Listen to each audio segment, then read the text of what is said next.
Hello guys and welcome to super India. मैं हूं प्रशांत और आज हम बात करने वाले हैं कि अपना तूफान का नेता देवता कितना पावरफुल है। और हाँ, ये वीडियो एमसीयू पे बेस्ड है और स्टैट्स पे नहीं फैक्ट्स पे है। स्टैट्स का क्या यार, स्टैट्स पे तो चाइना भी अच्छा कंट्री लगता है, पर हम तो जानते ना है कि वो कमीना बस कहीं कहीं कुछ पॉइंट्स को थोड़ा और क्लियर करने के लिए थोड़ी बहुत कॉमिक के स्कैन्स लेंगे। तो ओडिन की दाढ़ी की कसम खाते हुए चलिए शुरू करते हैं।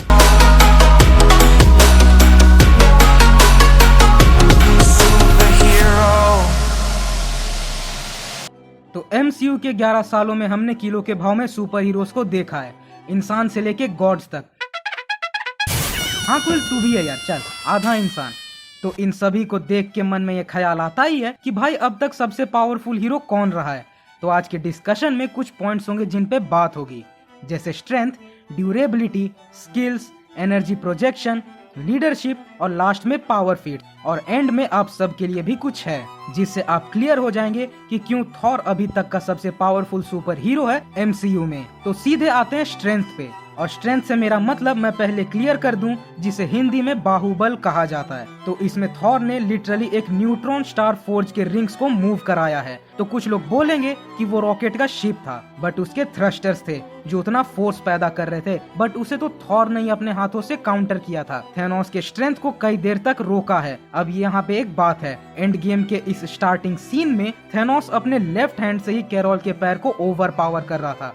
वहीं एंड गेम के फाइनल बैटल में जो ये डिप्रेस्ड थॉर था, उसके हाथ में अभी भी इतनी स्ट्रेंथ थी कि 2014 के थैनोस को उतनी देर होल्ड बैक कर दे, फिर हल्क को बस अपने हाथों से धो देना। एक नॉर्मल से हैमर से हल्क को इतनी जोर से मारना कि वो स्टेडियम के अक्रॉस जाके दीवार तोड़ दे। फीट्स कई हैं भाई, बंदे के कितने सुनोगे। तो चलते हैं अगले में। ड्यूरेबिलिटी की बात करें तो थॉर इसमें काफी इंसेन चीजें कर चुका है। आपको पूरे 11 सालों में सिर्फ कुछ पल होंगे जब आपने इस बंदे को चोट लगते देखी हो। रैग्नारॉक में उतने एनरेज्ड हल्क के पंचे से भी इसे खरोंच तक नहीं आया था, और इसने जो झेला है वो शायद ही कोई झेले।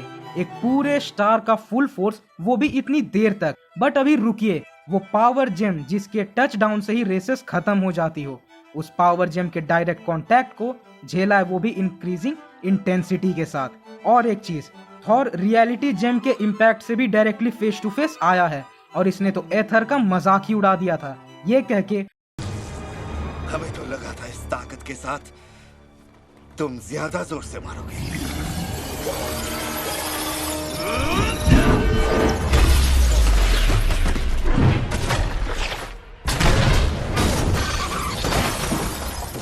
कि हमें लगा था इस शक्ति के साथ तुम और जोर से मारोगे। और अगर आपको लगे कि ये क्या है, तो आप थॉर द डार्क वर्ल्ड के इस सीन में ओडिन की बात सुनिए। हजारों साल पहले इस जाति के सबसे क्रूर और महत्वाकांक्षी मलिकत ने हमारे ब्रह्मांड को फिर से अंतहीन रातों में बदलना चाहा, और ये विनाश शक्तिशाली ईथर से ही संभव था।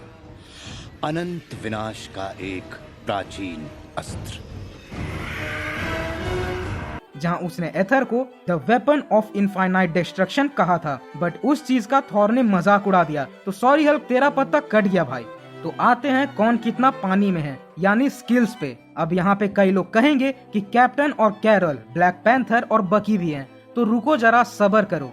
अगर पावर हटा ली जाए तो तचाला और बकी के रास्ते लग चुके हैं। तचाला किलमॉन्गर के हाथों पीट चुका है, वहीं बकी की फाइटिंग इफिशिएंसी ना के बराबर बचती है जब वो हाइड्रा के कंट्रोल से बाहर होता हो। विश्वास मानो यार, ये हाइड्रा वाला बकी ना ज्यादा काम का था। तो बचे कैप्टन और कैरल।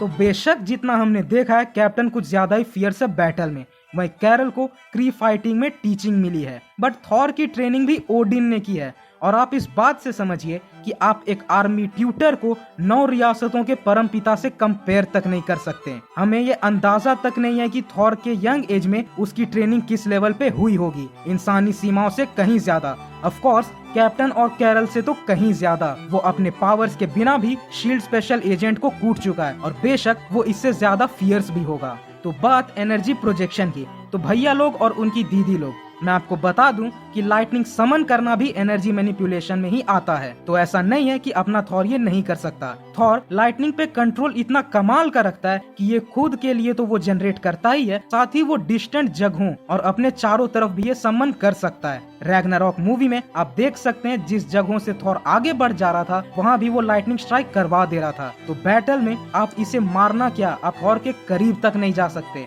बट अपने डॉक्टर साहब का क्या, तो मैं ये बता दूं कि ये भी एनर्जी प्रोजेक्शन में अच्छे हैं। बट इन्फिनिटी वॉर में थैनोस मिस्टर डॉक्टर के क्रिम्सन बैंड ऑफ साइटोरैक तक को ओवर पावर कर दिया था। और अपने स्ट्रेंथ वाले हिस्से के डिस्कशन से आप ये समझ गए होंगे कि एमसीयू में स्ट्रेंथ के मामले में भले थोड़ा ऊपर नीचे हो, बट थॉर और Thanos head to head stand करते हैं। तो सॉरी डॉक्टर साहब, आपका एनर्जी इनके स्ट्रेंथ के आगे फीका पड़ रहा है। प्लस रैग्नारॉक में थॉर ने हेला पे जो लाइटनिंग मारा था उसका इंटेंसिटी हम सोच तक नहीं सकते, क्योंकि थॉर ने खुद कहा था कि वो आज तक का सबसे ताकतवर लाइटनिंग था। और ये उस बंदे ने कहा जिसने ना जाने कितनी लड़ाइयाँ लड़ी और कई कॉस्मिक इवेंट्स देखे, बट वो लाइटनिंग तब भी सबसे फियर्स थी। देन अगेन सॉरी डॉक्टर साहेब।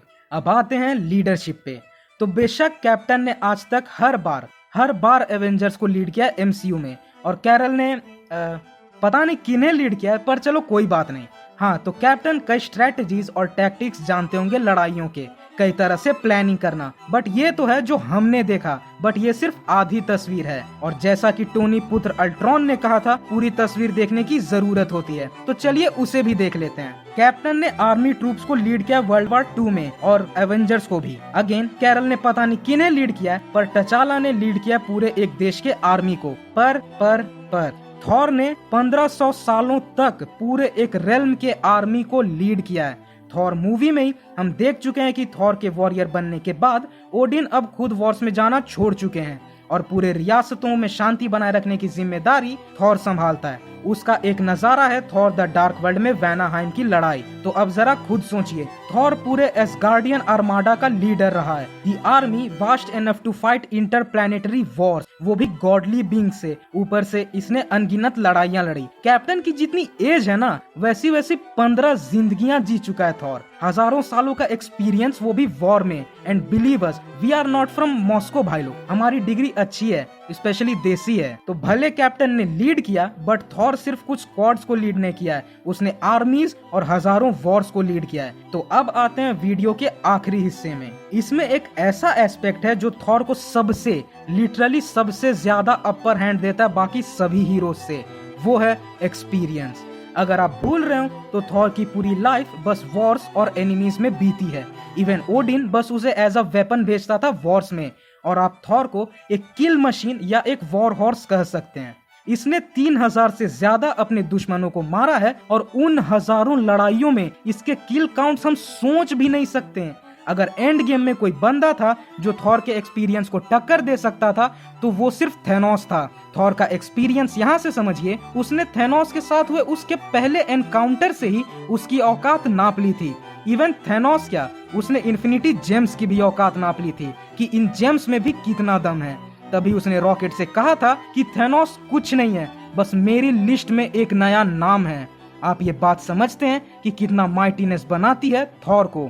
बस उसके एक एनकाउंटर के बाद थॉर इस हद तक अंदाजा लगा लिया था कि मुझे कितने फोर्स से स्टॉर्म ब्रेकर को फेंकना चाहिए कि वो सारे कंबाइंड जेम्स के अटैक को भी चीरते हुए चला जाए, और उसने वो किया भी। और वो बस उस थ्रो में इतना पावर लगा दिया कि वो काउंटर करते हुए सीधे थैनोस के सीने में जा घुसा। और उस सीन में थैनोस के पास स्नैप करने के अलावा और कोई चारा नहीं था, क्योंकि वो एक काउंटर मूव करता थॉर के खिलाफ, और थॉर स्टॉर्म ब्रेकर थैनोस के सीधे आर पार कर देता। एंड गेम में जो भी हमने देखा हो उसमें फिर भी याद रखिएगा कि 5 साल तक इंटेंस डिप्रेशन के बाद भी बंदे में उतनी जान थी। उसने अपनी ट्रेनिंग छोड़ दी थी, वो खुद से हार मान चुका था, एक इनर गिल्ट में जी रहा था, सब कुछ खोने का दुख, पर फिर भी उसमें उतना दम था। तो बस इतना ही कहना चाहूंगा कि जिस लेवल पे थॉर रहा है और जिस तरह का कैरेक्टर डेवलपमेंट थॉर का रहा है, करेंटली उसके लेवल पे कोई सुपर हीरो स्टैंड नहीं कर सकता। अगर आपको कॉमिक के थ्रू समझना है तो मैं एक ही बात कहना चाहूंगा कि ओमनीपोटेंट सिटी के लाइब्रेरी में पूरा एक सेक्शन है जो थॉर के महागाथाओं से भरा हुआ है। अक्रॉस द यूनिवर्स थॉर की कहानियां सुनाई जाती हैं, और कहा जाता है कि लाइटनिंग से डरो मत, ये लाइटनिंग है तो समझना कि हम सब सेफ हैं, क्योंकि जब तक वो है हमें कुछ नहीं होगा। ये है थॉर की ग्रेटनेस। हम नहीं जानते एमसीयू में कौन कितना आगे जाएगा, बट अभी के लिए तो थॉर सबका बाप है पावरफुल होने के मामले में। तो गाइज ये था हमारा आज का वीडियो। अगर आपको ये वीडियो पसंद आई हो तो वीडियो को लाइक और शेयर जरूर करें। साथ ही ऐसे ही ऑसम कंटेंट के लिए हमारे चैनल सुपर इंडिया को सब्सक्राइब भी करें और वीडियो सबसे पहले देखने के लिए नोटिफिकेशन आइकन प्रेस कर दें और कमेंट में हमें बताएं कि क्या आप कॉमिक के बेस पे थॉर को और जानना चाहेंगे। खैर एक और बात, अगर आपने हमारा इंस्टाग्राम पेज अभी तक फॉलो नहीं किया तो उसे भी जाके फॉलो कर लें, क्योंकि हमारा जो पिछला पेज था वो हैक हो चुका था। तो इस नए वाले पेज को आप जाके जरूर फॉलो कर लें न्यूज अपडेट्स और वीडियोस के लिए। तो आज के लिए इतना ही, मिलते हैं अपने नेक्स्ट वीडियो में। Till then bye bye.